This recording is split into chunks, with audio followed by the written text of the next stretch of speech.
I mean, geez, I know VHS is a dead format, but come on. Bullshit, it's a dead format. I know. I'm still watching shit on VHS. And I love it. When is beta gonna get its day? Never. The sound was so much better. You joke, but it was the superior format, so... Yeah, just like Superior HD, to supposedly. failing. Hey, HD was... Shut up, Cyrus. HD was the better format. You only say that because you've got a free HD player. Hey, it wasn't free. It was just really, really cheap. Oh, okay. I thought it was free. Not free only in the sense that you actually had to sit through an entire Button-Umathon to get one. I have never been to Button-Umathon. Oh, okay. I want that fucking You know what's sad? public. You know what's sad though? Do you guys remember those discs that were like almost like records? Laserdisc. No. This predates CED. CED. Yep. Yeah. I think only like certain places. Oh, yeah, sold because them. it was what was it? Comp US, not Comp USA. Damn. Electric Avenue. Whatever. Okay, not Or Best Buy Electric and not Comp City. USA, but there was another Circuit one. City. Circuit City. Thank you. Yeah. Circuit. Because I went. It's only been out of business for like 6 months, and we were like, "Do you remember back at the dawn of time?" Things move fast. But I remember when DVDs came out, and I went to Circuit City. They were like, man, fuck DVDs.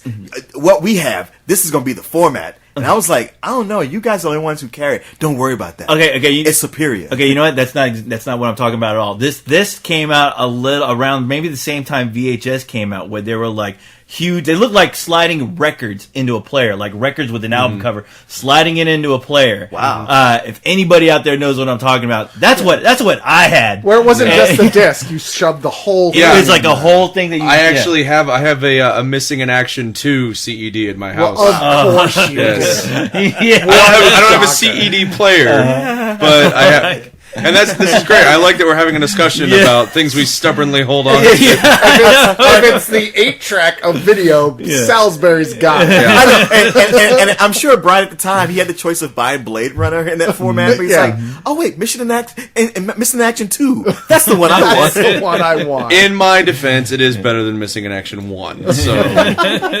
do with that what you will. But the bar was not set very high. I don't know what you're talking You're about. not wrong, but You're not wrong, Walter. You're just an asshole. But There's a reason why I like you, Brian. we're not actually here to review formats. Oh, well, then I'm going home. Yeah, we should. The movie in question is VHS, which is a 2012 horror film that premiered at Sundance. Everyone was really excited about, and we just got to see here at Fantastic Fest, which, of course, there was a big line. Whoa. Oh, no, I'm sorry. South by South by Southwest. We're all tired. And what it is about is the series, it's all found footage, but it's anthology film of found footage. It's basically a bunch of frat boy douchebags time a billion who are going around filming themselves doing obnoxious shit, find out that there's a house that has...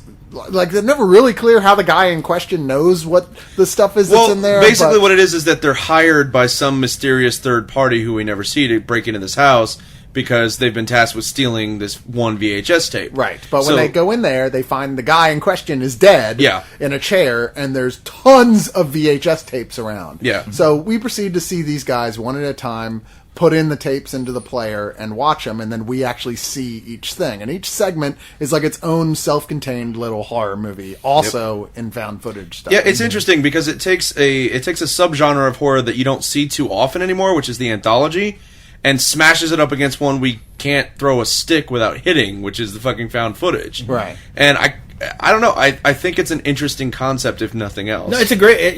Thinking about it, it's a great concept because it's like it's such a great concept because we have like tons of tapes where it's just like all our VHS tapes that we still own. That shit is now found footage. Whenever we go in the garage, we're like, "What the fuck is this? This is a blank tape. I don't know what the fuck it is." That technically is found footage, and when you watch it, it's still it is creepy because you're like, why did I videotape this shit? Why do I still have this? When I first moved to Austin, it was in a warehouse that many people had gone through and lived there for 6 months, and then granted, it was a sound warehouse when you were living in a janitor's closet. Actually, well, I mean, everybody would build their own places. Like, they would pay for materials like drywall and shit, and then you'd build your own little apartments in it, and which is what me and my they're doing that in did. Haiti a lot too. Right? It was called those shanty towns. Hey, I'm not defending it. I'm just saying what it was. It was with a the favela. prawns living next door. In our space, there was a guy who'd been there before who had just literally left in the middle of the night, but he had left a whole big thing full of videotapes as well. Oh. So we were going through them, and they're mainly like crappy educational things. But one of them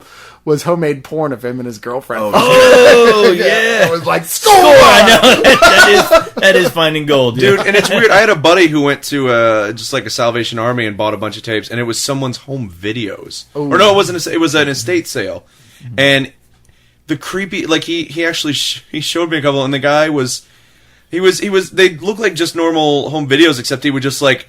He would film like out his window for like 10, 15 minutes at a time. So that was what, 7 days ago? Yeah, it was just fucking creepy. Like it made me realize as watching this movie, I'm like, other people's home videos, by in and of themselves, are creepy. So when you take that concept and you're like, and we're gonna put actual horror shit in it, like, yes, I want to see that. It is, and you think about that where it's like that's why I always think this is the perfect format, and I only wish they would have put in a segment dealing with my friend who him and his girlfriend found a blank tape, had no idea where it came from. It was just in their apartment, and they put it in, and it was a video of my friend jerking off in front of a camera. And the shit at him. True story. The last thing you saw was the cock ring. Yeah. The cock ring. All right, so now here's the thing: is they got a lot of like well-known inside horror circles directors to come in and do this, and even a few familiar faces as well. Yeah, and that it's Adam Wingard, Ty West, Joe Swanberg, the group known as Radio Silence, who, by the way, their segment does indeed knock it out of the park. It really is the best. And yeah. It's funny because I think it's been re-edited. I think since Sundance, maybe one screening before that. The Radio Silent segment wasn't the end mark originally. It was the resolution of the wraparound, and I really like what they did with it. It's like where they tied up the wraparound and then went into the last segment because it ends on such a high note. Well, that's important because the actual wraparound sequence I thought is the worst part of this whole thing. Easily the worst. I disagree. Yeah, like the way you guys talk about it, I was like, oh, so it's heavy metal with a bunch of paranormal activity sequences in the middle. Well, it's just it's the thing they're going around, and you totally know at some point you get some idea where it's going, what the one scary thing is going to be, and then it happens, and it's just not remarkable or scary. It's not, and I think a big problem with that too is that it wasn't really thought out too well, because you listen to the Q&A and you realize that because with the addition of the Radio Silence found footage part at the very end, they had to like rework that entire scenario to fit that in to try to make sense. And It sounds like they were really desperate trying to make it work because it seemed like they knew that. It's like, yeah, it seems weird, but that's what we had to do. We had no choice. Sorry, go ahead. Oh, I was just gonna say, I actually think the weakest part of the movie is, I hate saying this, I really do, because I love the guy, but I think Ty West's segment is the weakest of the whole movie, because his segment is about a couple on their honeymoon who keep running afoul of this kind of mysterious woman in a hoodie, and there's no punch to it. Like it has this ending that I could tell what they're going for. They're going for this really like shocking surprise ending, and to me it was just like okay. It feels like the first 5 minutes of an actual film, and not like that went on for 20 minutes. Yeah. And it's too bad because it slowed everything down. I mean, you felt like you're watching somebody's lousy home video of their vacation, where I think we've all been through that, where you're like, please turn this the fuck off. Because my problem with it is that it seemed like that ending for it came out of the fucking blue. It made no sense. You really didn't understand why, and there was no it had no effect on that actual segment or the rest of the movie. The characters didn't build to that point. It was one of those like, really? That's it? See, that's the problem that happens so often now. It's like because we've had decades of the Twilight Zone that had all those great endings. Mm-hmm. So now the only way somebody has to either decide like, okay, I'm gonna give the audience a good ending that they've seen before and they know it's coming, or I gotta shock them by doing something that's so goddamn ridiculous and dumb that they won't see it coming. You won't see it coming because it doesn't make any fucking sense. It doesn't make any sense, and it's not ridiculous. It's just pointless. It's just pointless. When you see it, you're not shocked. you're more shocked at the fact that you're like, wow, I could have came up with something a billion times more interesting than what they just delivered. I call those day before twists because it really does feel like the day before the script was due. They're like, shit, I forgot to end this. Yeah. And I hate that that's the worst one because Ty West, I really enjoyed both of his previous films. What's he done before? Well, he did Innkeepers and House of the Devil. Yeah, and which the Innkeepers is my favorite of those Yeah. too. I thought great little ghost story. But in this series, it seems like it's the more supernatural it is, the better it works. 'Cause That the stuff and the worst part, and I'm sorry to cut you off, but No, like go ahead. the worst part for me, and I want to say this first of all, I like this movie a lot. But one of the things that bothered me about it is the guys that I was expecting the most from didn't deliver as much as the people that I'm maybe not as familiar with. Yeah. But for example, the wrap on we were talking about that. I mean, that's written by Simon Barrett, who did You're Next, which I absolutely fucking love, and A Horrible Way to Die, which is also a great film, which I didn't care for. And Adam Wingard directed both of those movies, You're Next and Horrible Way to Die. So the wraparound being those two again, I was like, yes, and I was like, okay, that's fine. And then Ty West, like House of the Devil, Innkeepers, yes. Well, that's not very good. It wasn't very good. no. But the other guys in this, David Bruckner, Glenn McQuaid, and Radio Silence, really stepped it up, Well, and I was very impressed with what they did. There's one thing that turned people off, I think, overall, is that the and Joe Swanberg almost also. every sequence had a sort of bros before hoes, dude, type of like thing going to it, which gets old pretty fast no matter what you're watching. But when it's on super shaky, I mean, you've never seen a found footage film as shaky and as realistically found footage looking as this is. So Now, it's like Michael J. Fox was filming everything. what earthquake? We've complained before saying, well, it just doesn't, it's not convincingly a found footage film because, come on, it's way too clean. It looks too good quality. Well, you won't bitch about that here because there's even the little like meters in the bottom. I mean, it looks like late 80s, early 90s video cassette recording. Which is kind of fascinating to me watching it. I was like, you know what? This now, I guess the time has passed and it's actually somehow aged the VHS look to where I'm like, yeah, that looks like film. That looks better than a lot of like HD, recorded things that I see. Where seeing that turns me off. Where I can watch the VHS format, and that looks like sometimes it looks like stock footage to me now. But as far as the effect of like these stories, you're right. The one thing that I found really annoying was that there are a lot of these characters in these segments that you just did not give a shit Super about. broskies. I mean, I thought we were watching Project X 2. I know. It felt like you're watching. No, it felt like you're watching. No, because the bros get their fucking comeuppance in this movie. Thank you very much. It did feel like you're watching like episodes of Jackass, except with guys that you just found more irritating than funny. It's like they weren't trying to kill themselves, which was probably the main problem with this. You can only go so far with showing characters like that getting their just desserts when like there's nothing else. I mean, there's got to be someone else. There's got to be some character that you like in there, and there never really is in really any of these sequences. Like, pretty much everybody is an irritating asshole, and you're glad when they get their shit handed to them. But where's the points where I actually enjoy the experience of watching them before the stuff starts to kick in? Now, the first sequence, when you're watching that and the way it builds, I mean, something's going on, that something's wrong with this really bizarre looking chick that they pick up in this bar.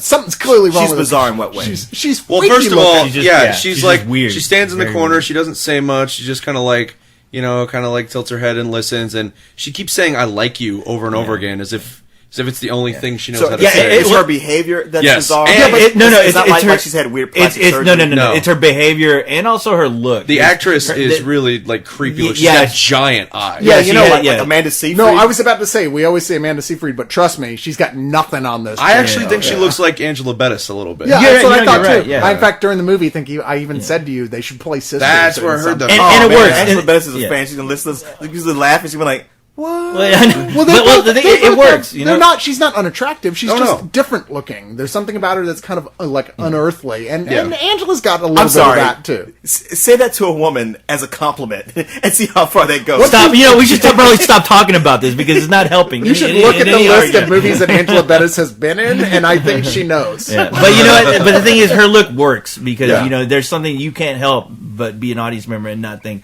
okay, there's something very strange about this chick, so you probably should stay away from her. But they don't, So I mean, it builds up the tension. And for that segment, I'm like, okay, you know what? The thing is that I liked about that is that there were some great ideas working, but just the way it played out to me, the logic of it all.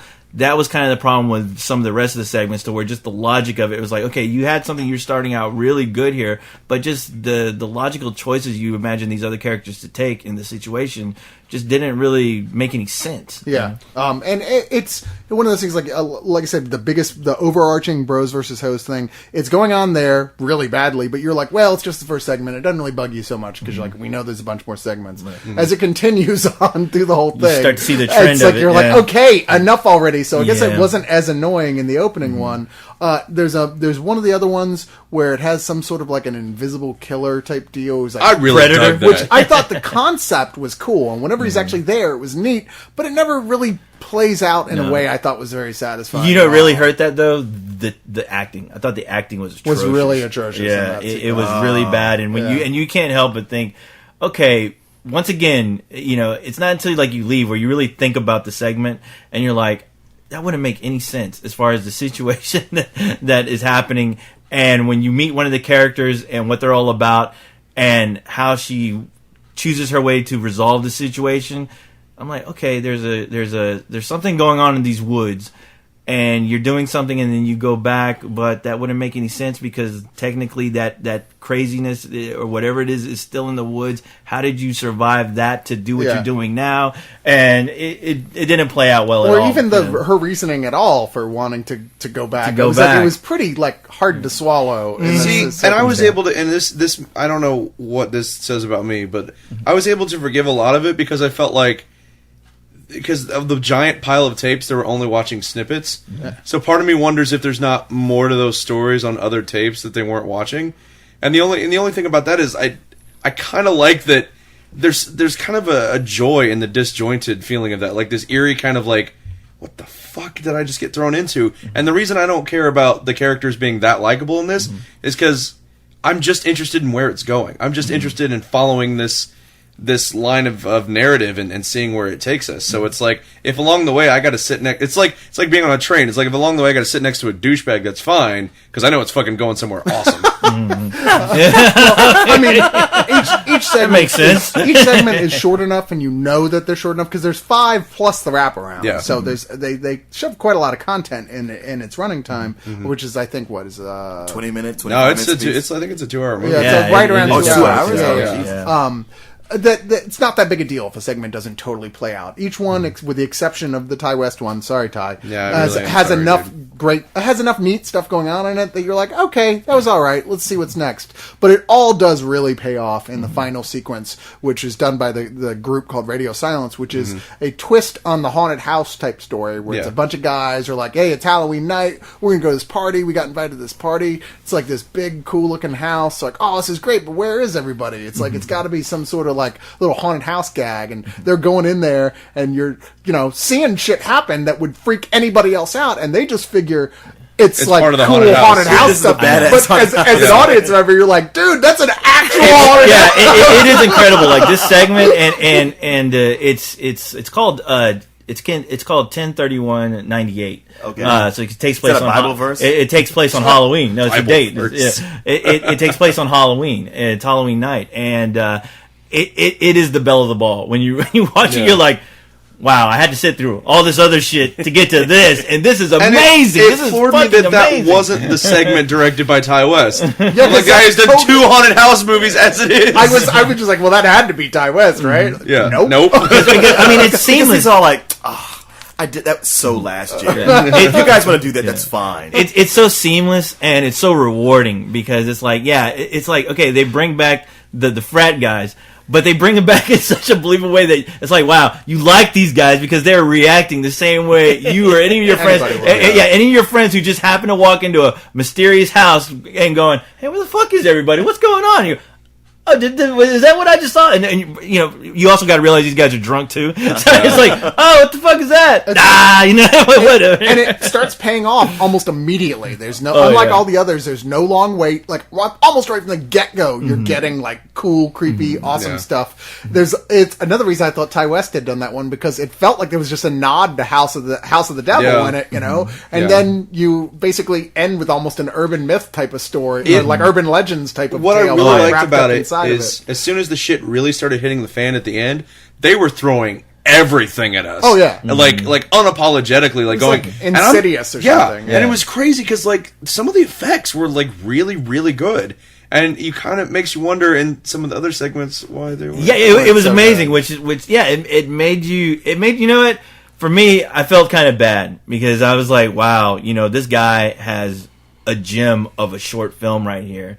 Too bad you have to like sit through the rest of this stuff, which I don't want to sound like an ass, but I'm going to. Hey, man, I'm sorry you didn't like it. Don't apologize. I'm sorry you have to sit through the rest of this shit where it almost looks like amateur hour when you're watching the segments that lead up to it. Where this is like, wow, this is such an amazing idea. I want to be surprised if, even though they would ruin it by making it a feature. It seems almost perfect the way it is, but it's something you want to like go out and tell all your friends about and make sure that they see this. Any fan of horror, any fan of haunted houses, you want to make sure they definitely get a chance to see this because it really is brilliant. So what you really want to see is this part of a different anthology with other pieces that are just as good. No, what I really want to see is I don't even want to tell people to see VHS in the hopes that maybe they'll take this one segment and expand it out to a whole feature and just make that, because I love this last ending. I mean, you're just like, oh shit, why do they have to? I was ready to leave, and now they're going to show they're going to really blow their wad here at the end and make me with it. Maybe it's just because I've watched so many shitty anthologies like from the 80s. And I really, really fucking enjoyed it. Apart from the one segment of the couple on the honeymoon, I really enjoyed it. I think the one with the guy talking to his girlfriend on Skype is really original. Yeah, I love the idea of that. Really, because that sounds horrible. No. Okay, but think about it. Like you're on Skype with somebody and you're talking to them, and then something runs around behind them in the background, and you're like, "Did you just see that?" And they're like, "No." Yeah. That's fucking scary, man. Yeah, the premise there being like he's talking to his girlfriend and she's like, look, I'm telling you, this place is haunted. It's here now. And he's like, come on. And he's like, her boyfriend, they're apart. She's obviously got some amount of psychological issues going on, which is insinuated. But like, you on camera see shit going on. Okay. And he's like, she'll call him back at like in the middle of the night. It's here again. I don't know what it is. And that's kind of what made it extra scary, is like knowing that he was completely helpless to do anything about it. Now, he's just like trapped in this little window in the screen. Well, you see, I love the initial idea of that, but where it went from there just ruined it. I thought that the twist really like betrayed what was scary about it and made it just felt like them going, "Aren't we clever?" And it wasn't scary. I feel like it could have been if it was a little better explained. I don't feel like the issue was that twist was there. I just felt like it was a little murky as far as how it connected to everything. Like I felt like if they had done a better job of really explaining what the fuck was happening in that twist, like it was like the curtain was thrown back and we still couldn't see what the fuck was behind it. Like I didn't understand. Not enough. There's another curtain there. Yeah, there's another fucking curtain there. And if it had been a midget driving a robot. I'd say if it had been the midget from Twin Peaks on a black and white floor, I would have been fine with that. It's like, oh, I get it. It's the Black Lodge. Okay, fair enough. But so what do you guys give it? Thank you. That's what I was going to God damn it! Get out of my head, Leon! We are brothers now. And apparently. What do you guys give it? That's what you give it. Not me. I go last. I know what, I'll go first because I probably like this the most. I would actually give this a matinee. I really do think that there's a lot here that's very interesting and very innovative. And like I said, I like what these guys are doing. When it works, it's great. And when it doesn't, when it doesn't, apart from one standout problem, I still think there's something to be enjoyed about it. And especially if you're someone that can sit through like Night Train to Terror or Campfire Tales or Dead Time Stories, like if you like those like really cheesy anthology movies from the 80s, I feel like this is almost hearkening back to them, but using a storytelling method that is a send-up almost of where modern horror has gotten, especially with the over-reliance on found footage. I don't know. Fair enough. Yeah, I mean, I see what you're saying, Brian, but the thing is, if this did come out in the 80s, I probably would have loved it that much more, but it's not the 80s anymore. Is it not? No, it's 2012, and the it is thing important, is that, isn't it? Yeah, and the thing is, you've seen all these scenarios kind of played out in a feature kind of format, so when they get brought to, a found footage, you're like, with the exception of the brilliant last segment. And for me, I'm giving it a rental because the thing is, I love this concept. I'm almost hoping that somebody else takes this and takes it somewhere else, takes it a step further. Because I mean, I think this is a gem of an idea to begin with. I just think that some of the talent they got really, it seemed very rushed. It seemed like they didn't have enough time, or they were only giving us a certain amount of money to make this, because you can't help but feel how low budget some of these segments really are, like cheap to the point of annoying. But I think horror fans will definitely eat it up just due to the concept alone. Some people will find some of the segments more entertaining than others. Where me, I thought the Halloween segment, Haunted House, was just brilliant, and that alone, I do feel people need to see it for at least that segment, and so I'm giving it a rental. I'm going to say it is the nature of almost every horror anthology film to have one stand out and a bunch of like, okay, those were all right, and usually one that's really bad. Yeah. Almost even the best ones. Even Creepshow is very a mixed bag. Sure. Some of the amateur What? stuff. They're all great. But so I'm not going to hold that against it, the difference in quality between them, because some of them I really, like I said, one I really loved, one I still liked a lot, and except for one I really outright hated, but the other two were like, oh, those are okay. So on that level, I would go, yeah, all right, it's a decent horror anthology. But where it gets a lower rating for me, like that would be a matinee right there where it is. But it gets a lower rating for me because, like I said, it's just so schizophrenic with the camera stuff, and it looks so shitty. I know it's supposed to, but it's just difficult to watch. I mean, it's hard on the eyes just to watch it because it's just an unpleasant experience looking at it. This really cheap footage in that way, and so insanely shaky. Like if you've ever had nausea problems from these, don't see this one. Holy shit. As well, like I said, the bros before hoes thing gets old really fast. It's just you don't like any of the characters throughout the entire film. There has to be somebody I can root for, and there just isn't really. I mean, at best, the guys at the end, but you're only really rooting for them because, I mean, we know nothing about them really. You're only really rooting for them because you kind of at first wish you were in that situation in a weird sort of way. You're like, wow, this place is great. Like, it's like, no, it's the best haunted house I've ever been in. Well, there's a reason for that. I was like, that's just so fun that, like, okay, somebody get some Scooby snacks up in this bitch.